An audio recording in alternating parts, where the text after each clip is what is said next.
てて、でももう舞子さんはめったに見ることないですよね。あ、そうなんですか。実は京都市内で日中を続ける舞妓さんのほとんどが観光客の体験舞妓。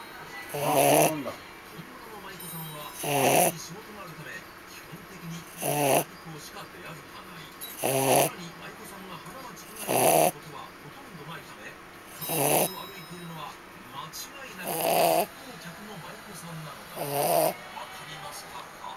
先ほどの真の姿を知るために聞いたことがあります。まずはこちらでございま